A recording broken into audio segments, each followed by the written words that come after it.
Halo semuanya, balik lagi di Ars Media. Kali ini kita kedatangan laptop keren dari AMD. Ini mereknya HP 14EM0014AU. Laptop ini keren dengan tampilan yang minimalis, tipis, performanya kenceng, harganya yang pastinya terjangkau. Yang hebatnya lagi, selain performanya yang kenceng, setelah gua pakai lama tuh ternyata suhunya tetap adem dan baterainya itu anehnya tetap awet. Nah, gua heran pas gua cek ternyata prosesor yang digunakan di laptop ini itu pakai Ryzen 3 7320U. Bagi yang belum tahu, Ryzen 3 7320U ini termasuk Ryzen 7020 series yang lagi hits nih di kalangan atau di pasaran laptop yang masuk ke positioning everyday computing. Everyday computing adalah laptop yang sering dibawa-bawa atau sering dipakai untuk pekerjaan kantor, untuk pelajar, untuk konten kreator pemula dengan fitur yang modern seperti FE1 decoder dan juga RDNA 2 tuh. Itu udah support di prosesor Ryzen 3 7320U ini dengan tambahan efisiensi daya yang baik tentunya. Untuk positioning lainnya kalian bisa lihat sendiri. Untuk extreme gaming itu masuknya ke Ryzen 7045 series. Gaming creator dan ultra premium itu masuk ke Ryzen 7040 series dan seterusnya. Lalu yang membedakan antara laptop Ryzen 7020 series dengan laptop lainnya itu seperti yang kalian ketahui bahwa laptop yang dulu itu masa pakai baterai itu terbatas.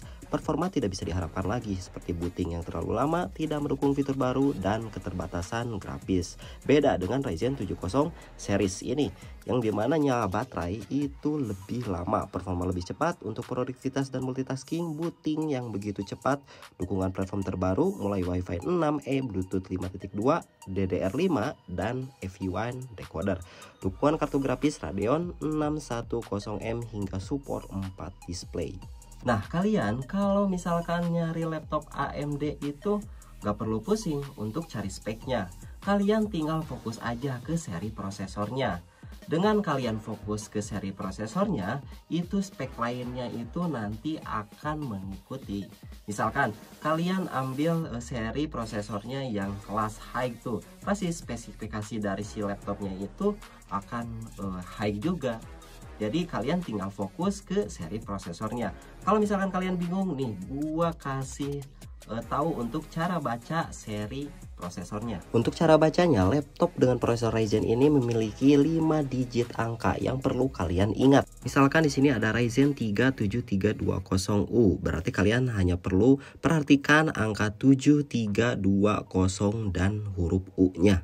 Untuk digit pertama kalian bisa lihat chartnya. Untuk angka 7 itu menunjukkan portfolio years. Artinya untuk digit pertama angka 7 itu menunjukkan tahun 2023 yang artinya keluaran tahun 2023.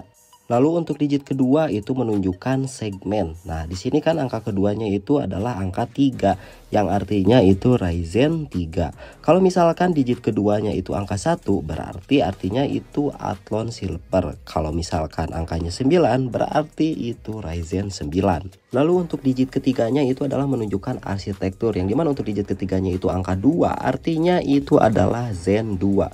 Kalau misalkan digit ketiganya itu angka 4 berarti itu Zen 4 dan seterusnya. Lalu untuk digit keempat itu menunjukkan lebih tinggi atau lebih rendahnya dari segmen. Misalkan untuk di sini itu adalah angka 0 berarti lebih rendah dari segmen. Nah, lalu ini nih yang terpenting, digit yang terakhir. Digit yang terakhir itu diakhiri dengan huruf. Nah, untuk huruf ini menunjukkan form factor atau TDP atau konsumsi daya. Dan seperti pada contoh, untuk digit terakhirnya itu adalah huruf U yang menunjukkan untuk TDP-nya itu di 15-28 watt dengan form factor premium ultra thin. Intinya semakin tinggi wattnya berarti semakin maksimal untuk performa gamingnya, dan semakin rendah untuk wattnya berarti itu semakin hemat daya untuk laptopnya. Artinya kalau misalkan kalian nemu laptop Ryzen dengan akhiran digit HX berarti itu laptopnya jelas laptop gaming. Sebetulnya dari stiker juga udah ketahuan untuk arsitektur. Kalau misalkan stikernya warna hitam berarti itu Zen 2, kalau stikernya warna oranye berarti itu Zen 3 atau Zen 4. Nah, sekarang kita lanjut ke spesifikasi laptopnya. Untuk bobotnya, laptop ini memiliki berat di 1,4 kg. memiliki dimensi sebagai berikut dengan warna natural silver. Ditenanggai dengan Ryzen 3 7320U dengan GPU Radeon, SD RAM DDR4 1x8GB dengan storage M.2 NVMe 512GB. Sudah memiliki resolusi Full HD, Micro Edge dan anti glare.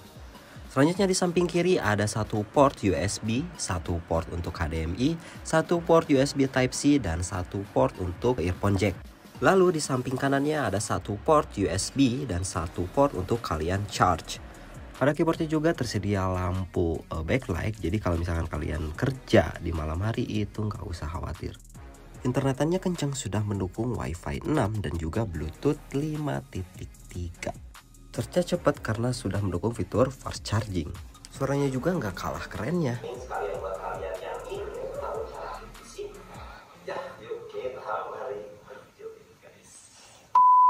Oke, selanjutnya kita akan lakukan tes di beberapa pengujian benchmark seperti Cinebench R15, Cinebench R20, lalu seperti PC Mark, dan juga kita tes sekalian tes gaming ya, tes gaming Valorant. Oke. Saat digunakan untuk bermain Valorant di resolusi 720p gua dapat FPS yang cukup tinggi, cukup kencang lah ya, di 100 fps. Lalu gua coba di 1080p dengan settingan grafik medium, itu lumayan playable. Untuk FPS yang didapat itu di 50 sampai di 60 fps. Stabilnya sih di 50 fps-an. Sebetulnya selain bermain game Valorant, untuk main game Dota 2 terus main Point Blank juga itu enak di laptop ini, itu playable, oke lah. Selanjutnya di sini gua tes Cinebench R15. Kita mulai tes dari CPU-nya terlebih dahulu. Sebetulnya prosesornya udah gua coba tuh untuk editing seperti di aplikasi CapCut atau di aplikasi editor-editor yang basisnya web lah ya. Itu asalkan internetnya kalian kenceng itu oke lah. Itu pakai ngedit itu bisa, edit slideshow foto, edit pakai efek-efek ringan, itu bisa banget untuk prosesor Ryzen 3 7320U ini. Skor yang didapat saat pengetesan Cinebench R15 untuk skor CPU-nya itu di 718 CB. Itu cukup tinggi lah ya. Sekarang kita coba tes Cinebench R15 yang open GL-nya ya.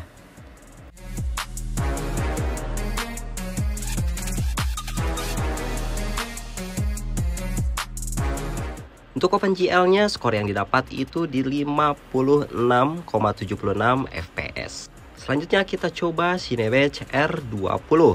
Kita coba untuk kemampuan si CPU-nya ya. Kita coba benchmark.